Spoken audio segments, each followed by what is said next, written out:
Hey guys, so last video I forgot to include these 3 data points in each of the tests. I also didn't have column F. So I added that. That changes these numbers here, and it also changes the standard score numbers. So if you took my data from the last video, it's probably not the same, and you should change the standard deviation and mean locations as they've been moved with the added data. So now let's talk about expectancy tables. Yeah, I've also updated this page with the new standard scores and the correlation matrix and the scatter plot to accompany the new data. So the first thing we're going to do for an expectancy table is take scores from a predictive test. Let's say this is freshmen entering into high school, and they take a test which is supposed to predict how well they're going to do as far as GPA goes at the end of the year. And test D will be us testing them at the end of the year for their actual GPA. So test A is the predictor, and test D is the criterion letting us know how they performed. So now we're going to make our table. You know what? Let me show you how to merge, just in case you don't know.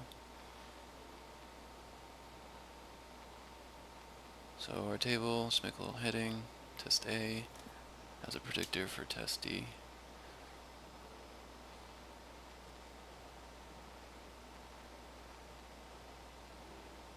And then we're going to have these merge. And let's center everything. Alright, now we're going to have our scores in this column. So this is going to be the interval for them. Then we're going to have the frequency, how many people scored within this range, scores, and then the number below the mean on test D, and then percent below the mean on test D. So our intervals are going to be 34 to 44, and 45 to 59, 60 to 74, and 75 and over.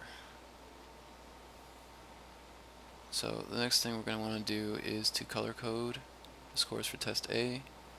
In the interest of saving time, I've already done that, so let's skip ahead here. Oh, pretty colors. Okay, so you see the lowest interval here, I colored them yellow. There's 9 of them in total, so I put 9 for frequency. I did the same thing for the next lowest. It's orange. There's 16 of them. The next highest is the dark orange, and then the red. Next we take a look at those below the mean on test D. So we look at our first category, yellow, because this number is negative on test D, meaning they scored below the mean.